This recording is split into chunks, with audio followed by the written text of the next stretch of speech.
설교의 대가가 있죠. 많이 있습니다. 스펄전 목사님, 빌리 그레이엄 목사님, 릭 웨렌 목사님, 한국에 있는 사람은 들지 않겠습니다. 이렇게 설교에 많은 대가가 있는데 이분들이 그 중에 빌리 그레이엄 목사님의 이야기를 좀 하려고 합니다. 처음에 대중 앞에 설교를 딱 했을 때 그 유명한 목사님도 설교를 8분 정도밖에 하지 못했다고 합니다. 보통 설교는 30분, 요즘 설교는 조금씩 각 교회마다 설교가 조금 길어지고 있는 경향이 있습니다. 왜냐하면 한국 교회 설교가 너무 짧다. 모든 게 어떻게 1시간 안에 모든 걸 끝내라고 누가 성경에 그렇게 기록해놨는지 모든 걸 1시간 안에 끝을 내려고 하죠. 그러다 보니까 요즘 수세는 설교를 40분, 50분, 1시간씩 하는 교회도 꽤 있습니다. 금요 심야 기도회 같은 경우는요. 근데 8분 설교하고 내려왔어요. 왜 내려왔냐면 정말 설교를 잘 하려고 준비해 갔는데 밥을 해서 못 드리고 죽을 써서 드리게 되었습니다. 그러고 난 다음에 그렇게 내려왔는데 이 빌리 그레이엄 목사님이 평생의 사역을 하면서 약 20억 명 사람에게 복음을 전했습니다. 그러면서 늦지막히 목사님이 하신 말씀, 이런 말씀을 하셨어요. 지금의 거목도 묘목에서부터 출발했다. 묘목이 아니었던 거목이 어디 있느냐. 자신의 경험을 통해서 그렇게 말씀을 하셨습니다. 우리도 교회 안에 초신자가 있고 새신자가 있고 또 신앙의 연도에 따라서 이렇게 믿음은 각자 조금씩 깊이가 다르기도 합니다. 이 사람들을 대하는 태도가 우리 좀 달라져야 되겠다 하는 생각을 하면서 이 빌리 그레이엄 목사님의 말씀이 저한테 상당히 은혜가 되었습니다. 중요한 것이 있습니다. 근데 더 중요한 것이 있습니다. 우리의 삶에 있어서 모든 것이 다 중요하지 않습니다. 중요한 게 있고 소중한 게 있고 더 중요한 게 있고 더 소중한 게 있습니다. 더가 있습니다. 근데 중요한 거는 때로 우리가 못할 수도 있다고 생각을 해보고요. 그러나 정말로 중요하고 더 중요한 것을 하지 않을 때는 성경에 너에게 화가 있다 이렇게 말씀합니다. 그 대표적인 사람이 누구냐면 바리새인들이었습니다.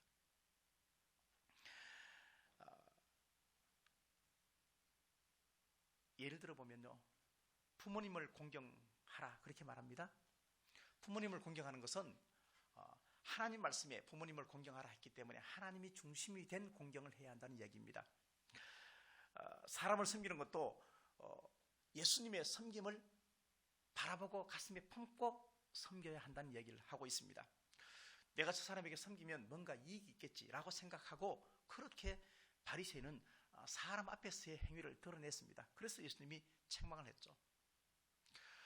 11조를 많이 하고 싶어요. 장사하는 사람이 11조를 많이 하기 위해서 저울에 추를 쏘기고 하는 11조를 하나님이 받으시겠습니까? 중요한 것이 있지만 더 중요한 것이 있다는 것을 분명히 아셔야 합니다.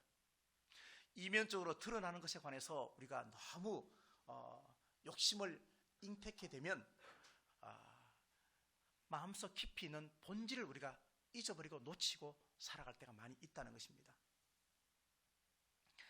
그래서 믿음에는 두 가지가 있습니다. 믿음은 히브리서 11장 6절 말씀 보니까 믿음이 없이는 하나님을 기쁘시게 할 수 없나니 하나님께 나아가는 자는 반드시 그가 계신 것과 그리고 그가 자기를 찾는 자들에게 상 주시는 이심을 믿어야 할지니라 그렇게 얘기를 하고 있습니다. 하나님 앞에서의 우리의 드러난 행위의 믿음이 있습니다. 예배 자리에 나와서 고백하고 또 기도하고 내가 하나님을 믿는 믿음이 있고요. 그 다음에 하나님께서도 나를 믿는다는 믿음이 내 속에 있어야 합니다. 이것은 뭐냐면 하나님이 천지를 창조하셨고 하나님이 내 기도를 들어주신다는 믿음 없이 하는 내 믿음의 행위는 결코 건전한 믿음이 아니죠. 중요한 것이 있지만 더 중요한 것이 있다는 것을 늘 기억을 해야 한다는 것입니다.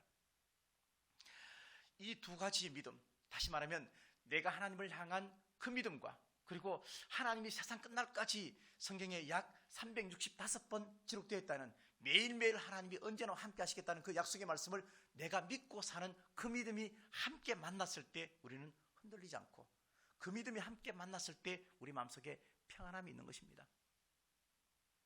내가 열심히 신앙생활을 하고 기도하지만 하나님께서 응답해 줄 것을 믿지 않고 하는 기도에 하나님은 전혀 반응하지 않는다는 이야기입니다. 주 313년에 기독교가 로마의 국교가 되었습니다. 그러면서 로마는 기독교를 통해서 뭔가 한번 새로운 신선한 충격을 주기를 원했습니다. 그래서 지하에 숨어있던 기독교가 지상으로 올라오게 되었습니다. 당시 로마는 군사나 경제 모든 힘은 아주 막강했지만 그러나 로마에 살고 있는 사람들의 정신과 마음은 부패했습니다.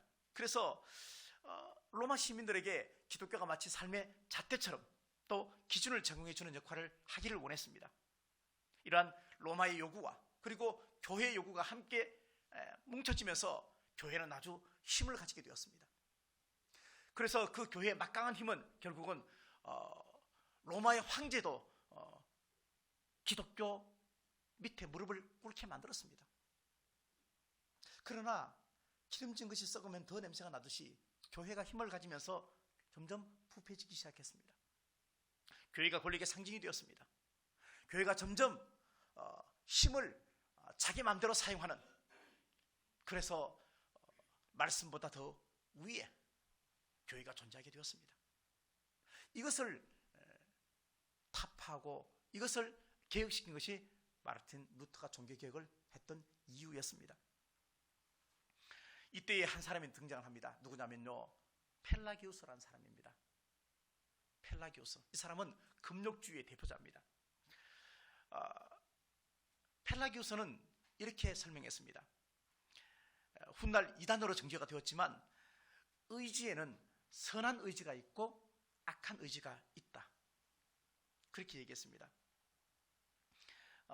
의지는 내 것이기 때문에, 내가 결심하기 때문에 내 결심 가지고 내가 살면 습관이 되고 습관이 운명을 바꾼다, 그렇게 말하면서 행위구원의 중심에 자신의 의지를 두었습니다. 여기에 반대했던 사람이 누구냐면요, 어거스틴이었습니다. 우리한테 선한 의지가 있고 결심이 있으면 참 좋다. 근데 그 결심을 살다 보니까 내가 결심한 대로 아무리 선하게 결심해도 다 안 되더라. 내한테 있는 선한 결심과 의지도 이루고 못 이루고는 내 의지가 아니고 하나님이 은혜를 주셔야 그게 이루어진다, 그렇게 주장을 했습니다. 이 두 사람의 주장은 충돌했습니다. 한 사람은 행위구원, 한 사람은 은혜구원, 충돌했습니다. 바울은 로마서에서 이렇게 말합니다. 내 안에 두 마음이 있다, 그렇게 얘기하면서 내가 선한 생각을 품고 살지만 항상 마치 내 안에 두 마리 늑대가 있어서 내가 먹이를 주는 쪽에 늑대가 더 어르렁거리듯이 우리는 늘 악하게 살아가고 있다. 근데 그 악한 본성의 뒤에는 뭐가 있느냐? 죄가 있다, 이렇게 이야기를 했습니다. 펠라기우스의 구원은 선을 행함으로 구원을 얻는 행위구원입니다. 반면에 어거스틴의 구원은 선을 행하면서 사는 그 행위가 너무 귀하지만, 그러나 행위를 통해서 구원이 오는 것이 아니고 구원을 통해서, 믿음을 통해서 선한 행위가 따라온다, 바꾸어 설명을 했던 것입니다. 그래서 구원의 핵심은 표면적인 동기에 있지 않고 자발적인 순수한 치유받은 동기, 치료받은 내 의지, 이것을 가지고 하나님을 따를 때 진짜 마음을 다하고 뜻을 다하여 사랑하는 진짜 구원이 이루어진다, 그렇게 설명을 하고 있는 것입니다. 내가 누군가를 사랑하지 않으면 내 목숨이 위태하다, 그렇게 해서 하는 사랑은 진짜 사랑이 될 수 없다는 이야기입니다. 내가 누군가를 도와야 그분이 나를 도와준다, 이것은 아니란 이야기입니다. 그분이 내 속에 먼저 들어오셔서 나로 하여금 은혜를 주셨기 때문에 내가 그 은혜의 결과로 내가 믿음의 행위를 사는 것이지, 내가 행위를 통해서 열심히 선을 쌓기 때문에 내 구원을 이루어준다, 이것은 아니란 겁니다. 그래서 펠라기우스는 이단으로 정죄받았습니다. 구원은 하나님의 은혜의 전적인 결과물입니다. 하나님의 은총이 나의 약한 의지나 그 다음에 나의 부족한 의지, 결심과 결단, 이것도 다 치유가 된 이후에 정말 자유함과 순수함으로 하나님을 따라가야 그것이 복음의 능력이다 하는 것입니다. 그래서 로마서 1장 오늘 17절 말씀에 그렇게 이야기하는 것이죠. 복음에는 하나님의 의가 나타나서 믿음의 믿음으로 이르게 하나니 오직 의는 믿음으로 말미암아 산다, 이렇게 말씀을 하고 있습니다. 하나님의 의는 내가 하나님 앞에 어떻게 행했는가, 이것을 판단하고 하나님이 나한테 의를 주는 것이 아니고, 하나님의 의는 내 행위와 아무 상관없이 선물로 나에게 주는 것이고, 그래서 에베소서 2장 8절에서 믿음은 하나님의 선물이다, 그렇게 약속을 하신 것입니다. 우리가 그리스도인이 된다는 것, 우리가 정말로 예수님을 믿는다는 것은 뭐냐면, 하나님이 나의 약함과 부족함을 다 알지만, 하나님의 나의 죄됨을 다 알지만, 나의 모든 일상생활을 다 아시지만, 그럼에도 불구하고 나를 순수하게 받아주셨다는 거예요. 나를 수용해 줬다는 거예요. 나의 삶에 채찍을 가하고 나의 삶에 벌을 주고, 그렇게 해서 벌 받은 사람이 돌이켜서 구원을 주는 것이 아니고, 먼저 하나님은 십자가 위에서 우리의 허물과 죄를 다 아시면서도 우리에게 구원을 선포해 주셨고 다 이루셨다, 그렇게 약속을 해 주셨습니다. 그래서 은혜로 치유받은, 복음으로 치유받은 내 의지가 하나님을 따를 수 있게 하는 것입니다. 은혜로 치유받은 내 의지가 있어야 내 과거, 내 현재, 내 미래가 서로 화해하게 되는 것이고, 그래서 내 삶에서도 의롭게 살 수 있는 또 다른 의지가 다시 우리에게 만들어지는 것입니다. 이런 사실은 누가복음 19장에 나오는 삭개오의 이야기를 보면 충분히 알 수가 있습니다. 삭개오가 예수님을 만나고 싶었습니다. 근데 키가 작아서 뽕나무 위에 올라갔는데, 뽕나무 위에 올라가 있으면서 예수님과 삭개오의 눈이 마주치죠. 그때 예수님이 뭐라고 말씀하십니까? 내가 오늘 너희 집에 가서 유하겠다, 이렇게 말씀을 하셨습니다. 사실 예수님은 삭개오의 허락을 받지도 않았습니다. 그렇지만 그렇게 선포를 하셨죠. 그랬을 때 뒤에서 수근거리면서 이렇게 말합니다. 저가 죄인의 집에 유하러 간다, 이렇게 말했습니다. 죄인의 집에 유하러 간다. 그 당시에 모든 사람은 삭개오를 죄인 취급했습니다. 근데 예수님은 죄인 취급하지 않았습니다. 여기에 핵심이 있습니다. 삭개오가 놀라운 반전의 고백을 합니다. 자신의 재산의 절반을 내놓겠다고 얘기하고, 그리고 만약에 토색한 것이 있으면 4배로 갚겠다, 그렇게 말했습니다. 예수님이 함께 식사를 하면서, 야, 너 때문에 너 동족이 얼마나 힘든지 아니? 너 그렇게 악착같이 동족의 혈세를, 세금을 거두면 안 돼, 그런 이야기 절대 하지 않았습니다. 예수님께서 하신 것은 뭐냐면, 행동과 그리고 마음을 통해서 세상의 모든 사람이 너를 죄인 취급하지만 아니야, 나는 너를 죄인 취급하지 않아, 여기에 포인트가 있는 것입니다. 하나님의 은총이 삭개오의 의지를 거듭나게 만들었고, 그렇게 치유받은 의지가 새로운 선한 결심을 하게 만들었다는 이야기입니다. 그래서 주님이 뭐라고 말씀하십니까? 오늘 이 집에 구원이 이르렀다, 그렇게 말씀을 하셨습니다. 구원을 선포하셨습니다. 오늘 로마서 1장 17절 말씀을 원문대로 해석해 읽으면 이렇습니다. 복음에는 하나님의 의가 드러납니다. 그 의는 처음부터 끝까지 믿음으로 존재하는 의입니다. 그래서 의는 믿음으로 말미암아 살아야 하는 것입니다. 이게 원래 뜻이에요. 처음부터 끝까지 의는 믿음을 통해서 의가 나온다는 얘기예요.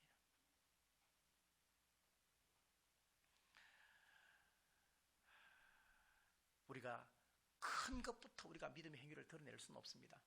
그러나 작은 것부터 한 가지씩 순종하면서 우리가 때로 엉성하고 때로 부족하고 때로 힘들지만 훗날 큰 것을 순종할 수 있는 힘은 작은 것부터 충성할 때 생겨지는 것입니다. 그것이 믿음이 이끄는 행위의 열매가 되는 것입니다. 이런 믿음을 가지고 살면 세상 방식으로는 절대 행복할 수 없다는 확신이 듭니다. 정말로 하나님의 의를 생각하고 하나님을 향한 믿음대로 내가 살면 세상의 방식 가지고는 내가 절대 구원받을 수 없다는 것을 분명히 깨닫게 되어집니다. 그리고 그런 마음을 가지고 살면은 반드시 행함이 있는 믿음이 따라오게 되어 있습니다. 그래서 믿음 있으면 반드시 행함이 있고, 그리고 믿음 있으면 변화는 필수적입니다. 우리 기독교가 무속신앙을 배격합니다. 우리 기독교는 기복신앙을 따르지 않습니다. 만약에 이것이 자리매김한다면, 무속신앙 또는 기복신앙을 우리가 따라간다면 우리는 어떻게 해서든지 내 행위를 통해서 구원을 받으려고 노력할 것입니다. 빌고 빌고 또 빌 것입니다. 그리고 끊임없이 착한 일만 하려고 할 것입니다. 그 착한 일이 마치 구원을 주는 것처럼 생각하고 살 것입니다. 근데 그렇지 않습니다.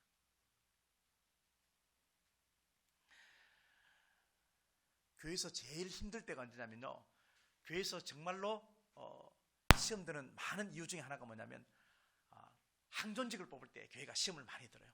그죠? 교회에서 사람을 뽑을 때 보면 효율적으로 교회를 하기 위해서, 그렇죠? 효율적으로 교회를 하기 위해서 사람을 뽑는데 그때 교회가 가장 시험에 많이 듭니다. 이것은 뭐냐면 지나치게 행위와 그리고 또 결과 중심의 신앙 때문에 시험에 드는 것입니다. 내가 보면 저 사람 뽑히면 안 되는데 뽑혔어요. 근데 내가 보면 저 사람은 뽑혀야 되는데 안 뽑혔어요. 여기에 시험 드는 거예요. 눈에 보이는 것만 보기 때문에 그런 거예요. 그죠? 네. 우리의 속마음을 볼 수 없기 때문에 때로는 우리가 은혜스러운 것도 있습니다. 그러나 우리는 표면적인 것보다 이면적인 것을 볼 수 있는 영안이 열려야 한다는 것입니다. 이것은 우리 신앙생활에 아주 중요합니다.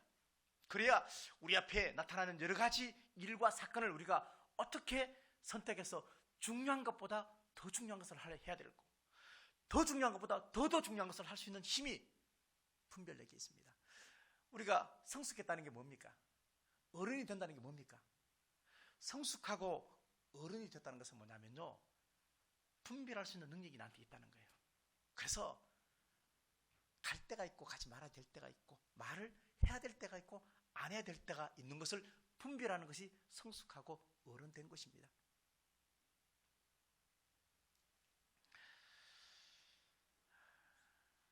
우리가 예배를 드리고 기도를 하고 찬송을 하나님 앞에 드리고, 자, 이게 얼마나 좋은 행위입니까? 근데 이것은 경건의 모양이라 그러죠. 그죠? 그 이면에 경건의 능력은 뭐냐면, 찬송을 드리고 기도를 하고 예배를 드려도 내 마음속에 하나님에 대한 믿음을 가지고 하느냐 하지 않느냐, 이것은 사실 우리 잘 모릅니다. 저도 모릅니다. 여러분이 어떤 마음으로 예배를 드리는지.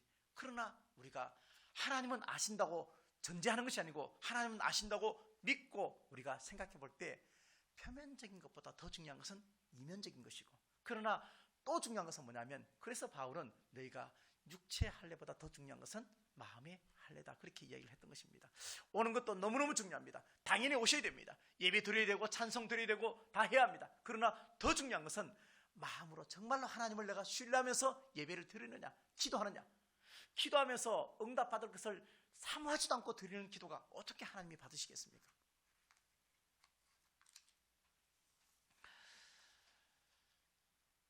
미움받을 용기라는 책에 보면요, 이런 내용이 있습니다. 우리의 삶은 선이 아니고 점이다 하는 이야기였습니다. 성경에서 가장 오래 살았던 사람이 무두셀라입니다. 그죠? 몇 살까지 살았습니까? 우리 창세기 할 때 다 했습니다. 그죠? 몇 살까지 살았습니까? 앞에 900은 알겠는데 뒤에 잘 모르시겠죠? 네, 969살까지 살았죠. 근데 969살까지 살았던 삶의 시간들, 아벨은 가인 때문에 일찍 죽었습니다. 그죠? 일찍 죽었습니다. 근데 성경은 오래 살고 일찍 죽고 여기에 아무런 관심이 없습니다. 삶의 시간은 우리에게 사람이 볼 때, 표면적으로 볼 때는 아주 중요합니다. 그래서 오래 사신 분한테 아유 복 받으셨네요, 그렇게 말하면서 장수를 복으로 생각합니다. 근데 성경적인 복은 그게 아닙니다. 어떻게 하나님의 뜻을 이루고 하나님의 소명 가운데 하나님이 기뻐하는 삶을 살았느냐, 여기에 더 중요한 것이 있다는 것은 뭐냐면, 이 땅이 끝이 아니기 때문에 그렇습니다. 만약에 이 땅이 끝이라면 오래 살아야죠. 우리의 삶은 선이 아니고 점이다 하는 것은 여러 가지 의미를 가지고 있습니다. 예를 들면 아브라함이 175세까지 살았습니다. 장수했죠. 근데 175년 살면서 살았던 그 175년이 쭉 한 선이 아니란 얘기입니다. 수학적인 정의도 보면요, 선은 점의 집합이에요. 이 말은 아브라함이 살면서 태어나서부터 죽을 때까지 평생을 믿음으로 살지 않았습니다. 아브라함도 잘못을 많이 했습니다. 그럼에도 불구하고 선으로 했다면, 연결되어 있다면 어제의 삶의 결과가 오늘 내 삶에 영향을 줘서 오늘 우리는 일어나지 못했을 것입니다. 다시 말하면 아브라함이 살았던 모든 시간의 삶이 실선처럼 되어 있다면 어제가 내 삶에 영향을 줬기 때문에 절대 이삭을 모래산에 바치지 못했을 것입니다. 그러나 아브라함은 모든 사건 하나하나를 점으로 생각했습니다. 그래서 어제 내가 비록 잘못했다 해도 어제 저녁에 회개하고 오늘 다시 새로운 힘을 가지고 살 수 있는 능력을 믿음 안에서 가졌습니다. 아브라함은 자신의 아내 사라를 2번이나 자신의 누이라고 속였습니다. 하갈을 통해서 이스마엘을 낳았습니다. 그럼에도 불구하고 이것을 끊임없이 자기의 삶의 연속선상 속에서 선처럼 생각했다면 어제의 선택의 실수를 오늘 내가 가슴 아파한다면 오늘 일어날 수 없었을 것입니다. 근데 아브라함은 일어났습니다. 왜 그렇습니까? 우리 앞에 주어지는 일과 사건을 내가 그때마다 선택의 순간에 아브라함은 어제 비록 잘못 선택했다 해도 오늘 믿음을 선택했기 때문에 다시 일어설 수가 있었다는 이야기입니다. 우리 삶도 마찬가지입니다. 선으로 생각하면 과거에 미워삽니다. 오늘 웃을 수 없습니다. 그 감정이 그 일의 연속선상 속에서 얼마나 나를 힘들게 하는지 모릅니다. 근데 점으로 생각한다면 그래, 어제는 또 어제의 은혜고 오늘은 또다시 하나님이 나에게 은혜를 주시는구나. 그래서 성도는 어제의 은혜 가지고 살 수 없습니다. 오늘의 은혜 가지고 사는 거예요.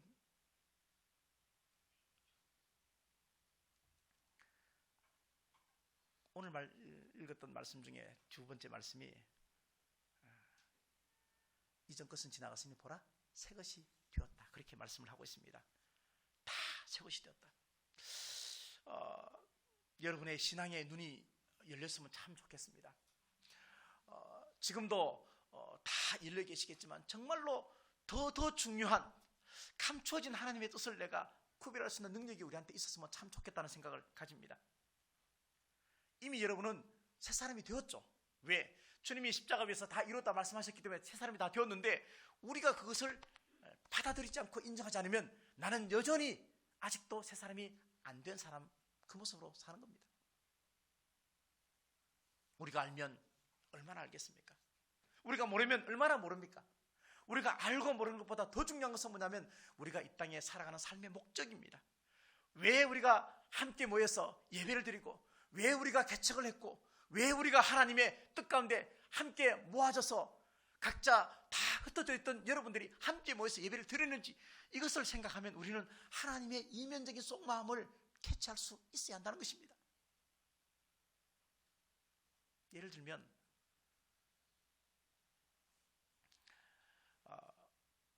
남자 여자 분들께서 이렇게 와이셔츠를 이렇게 단추가 많은 옷을 보면요, 단추의 방향이 똑같습니까? 다릅니까? 왜 달라요? 남녀 구분 1번. 또 2번째,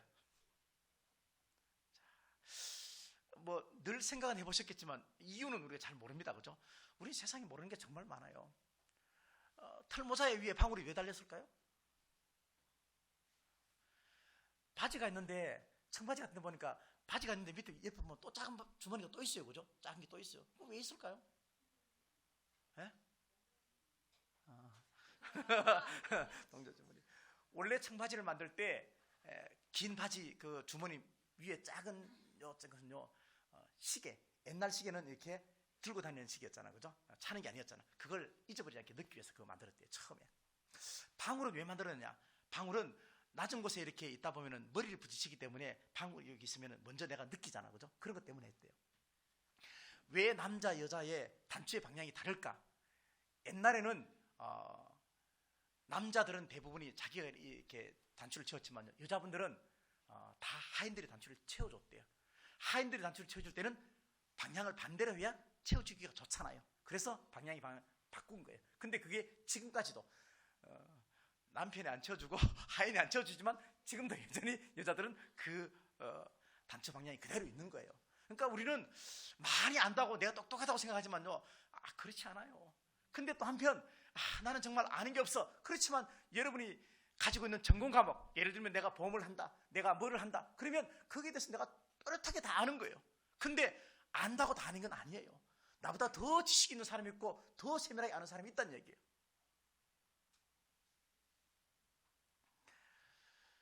정신이 중요하고 이유가 중요하고 목적이 중요합니다.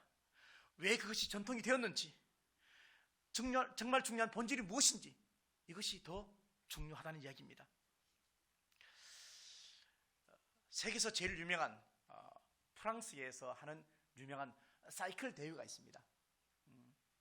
우리 가운데는 사이클을 즐겨 타는 분들이 없고 관심이 별로 없을 것 같은데 정말 유명합니다. 이것이 2017년도에는 우리나라에서 영화도 나왔습니다.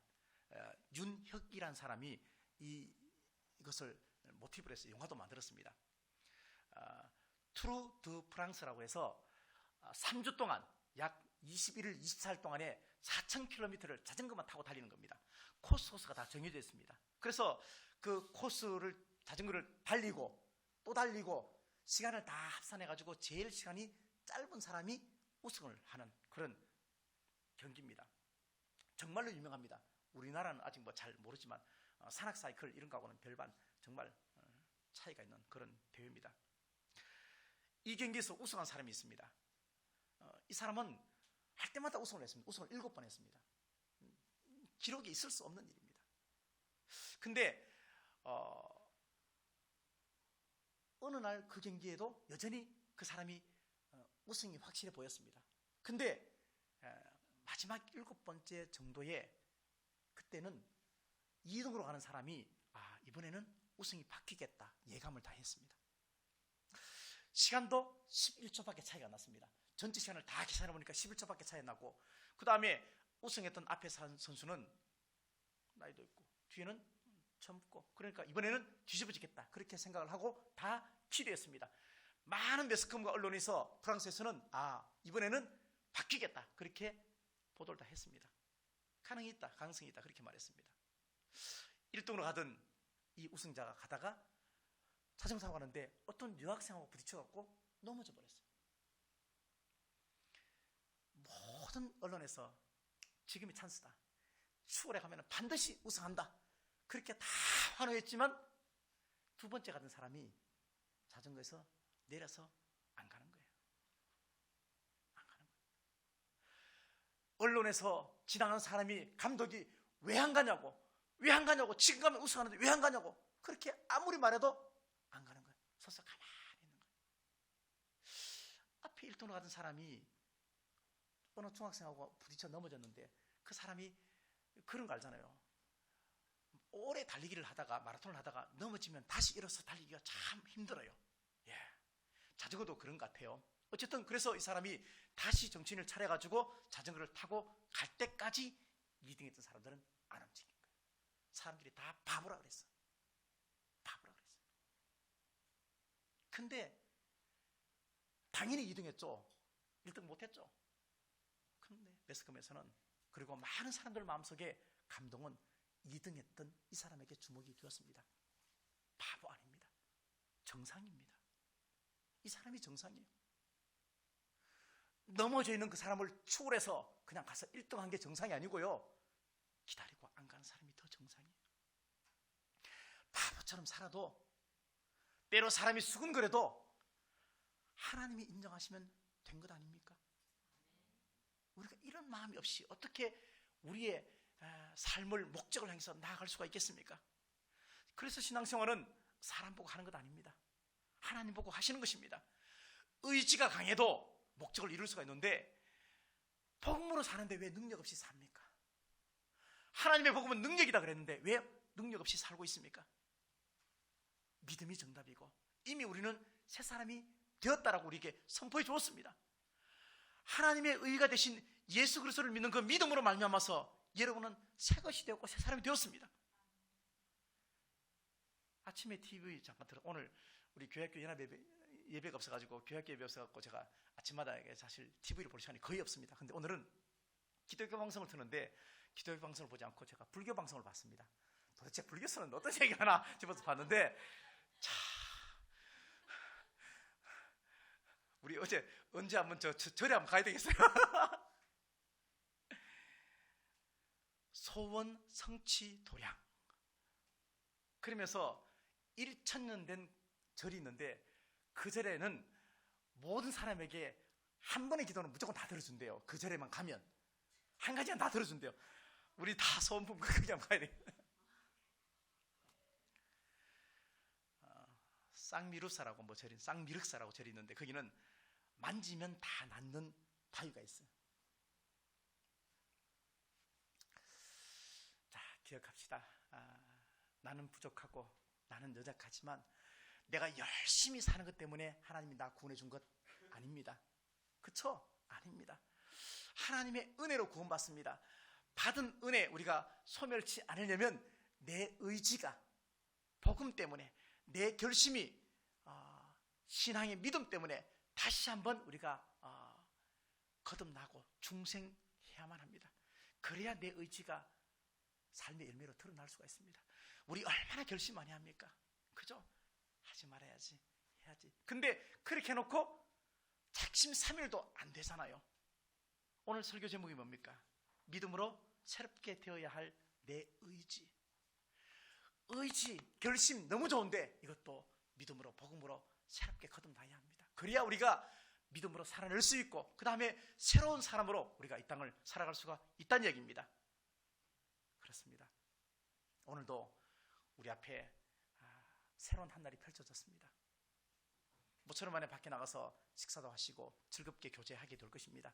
이것을 점으로 생각하지 말고 한 점으로 생각하시면서, 자, 선으로 생각하지 말고 점으로 생각하시면서 오늘 나 앞에 주어진 내 앞에 앉아서 밥 먹는 사람, 내 앞에 앉아서 커피 마시는 사람, 그 사람에게 그냥 그리스도의 사랑을 마음껏 전하시고 함께 격려하시고 축복하시고 영적인 가족이요. 오늘 원래 찬양이 그거 아닌데 이상하게 다른 걸 부르시더라고요, 장로님이. 그래서 저하고 아무 이야기 안 했지만 코드가 맞아졌구나, 그런 생각을 했습니다.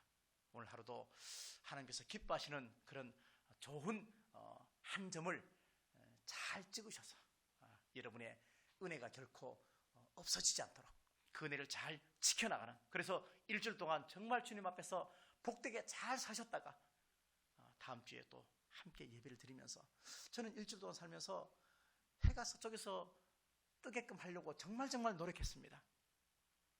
기도하고 또 묵상하고 그랬습니다. 이게 행위의 자랑이 아니고요, 마음속에 그런 마음이 들어왔습니다. 그래서 때로는 해가 서쪽에서 뜨게끔도 했습니다. 근데 또 어느 날은 보니까 여전히 또 제가 동쪽에서 뜨는 해만 바라보고 있기도 합니다. 그렇지만 여러분들은 믿음으로 믿음에 이르게 하나니 오직 의는 믿음으로 말미암아 살리라. 보라, 너희는 다 이제 새 것이 되었다, 그렇게 말했습니다. 여러분들 결심하셨다면 끝까지 승리하십시오. 이거 하겠다 내가 도전했다면 도전해서 승리하십시오. 넘어져 있는 사람 지나치지 마시고요, 그냥 그 자리에 서서 있는 지혜도 필요합니다. 그러한 믿음으로 살아가시는 저와 여러분 되시기를 간절히 바라겠습니다. 기도하겠습니다. 하나님 아버지, 우리 안에 영혼의 맑은 물이 복음의 샘에서 솟아나와서 우리의 거짓된 자아와 죄를 맑게 씻어주시옵소서. 그래서 치유된 의지와 또 치유된 결심을 통해서 복음에 합당한 삶을 살아가게 하시고 하나님의 은혜 아래서 건강한 삶의 열매를 맺어 나갈 수 있도록 역사하여 주시옵소서. 할 수 있거든요. 무슨 말이냐? 믿는 자에게는 능히 하지 못할 일이 없다고 말씀하셨습니다. 하나님, 두려워하지 말라, 놀라지 말라 말씀하셨습니다. 너는 내 것이다 말씀하셨습니다. 너의 이름을 내 손바닥에 새겼다 말씀하셨습니다. 너의 이름을 하늘나라 생명책에 다 기록해 두었다 말씀했습니다. 이 약속을 믿는 믿음과 또 하나님이 언제나 우리와 함께 하실 것을 믿는 그 믿음이 함께 만나서 복음에 합당한 열매를 맺어 나가는 복된 성도들이 다 되게 은혜 베풀어 주시옵소서. 존귀하신 예수 그리스도의 이름으로 감사하며 축복하며 기도하옵나이다. 아멘.